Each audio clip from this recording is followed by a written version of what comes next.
The two biggest were my inner critic, that voice in my head of do, not good enough, more, keep up, and fix, gotta take care of everybody.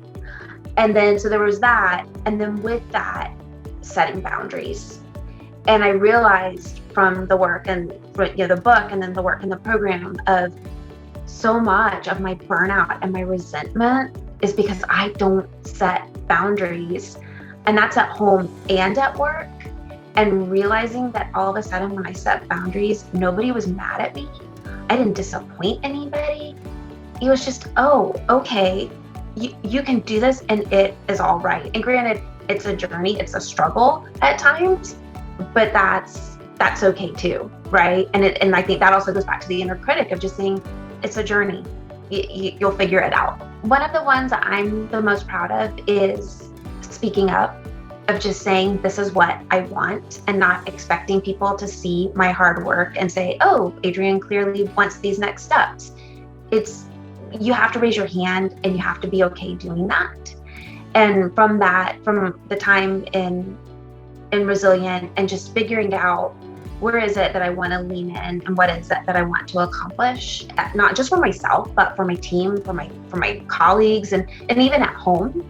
It's in my personal life, it's just saying, what is this? And so I've seen the benefit even in just my personal relationships of setting boundaries, but then also at work of opening up doors and speaking up more in meetings and looking at that executive presence concept, but then also just not being so scared that you can take those baby steps and give yourself the accolades, the pat on the back, and just keep moving forward. My direct manager and then her manager, my director, both had noticed these improvements, these steps. And I wasn't widely advertising my time in Resilient. It was just because it was my time, my manager knew.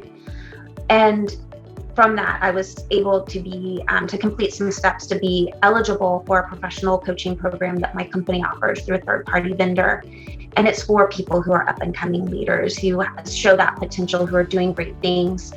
And it's a commitment, it's a gift, it's accountability, it's responsibility, it's a privilege, and it's all of these different things. But I continue to see it, how I'm showing up. And I think one of my favorite things is my team is seeing it, and I'm seeing a better relationship with them as well. Like, they're showing me vulnerability because I'm showing up in a way that makes it okay too. I'm realizing how that ties in so much of just being able to take that breath and stop and do those things. But it's also saying, what is my intuition telling me? Is this where you lean in, or is this where you pull back, or is this where you go forward, or is this where you pivot? And that for me is just seeing that clarity has been probably one of the things that has, I guess it creates like a flywheel of energy, of clarity, of intuition, but it also gives you that calm because I don't feel that sense of overwhelm like I used to.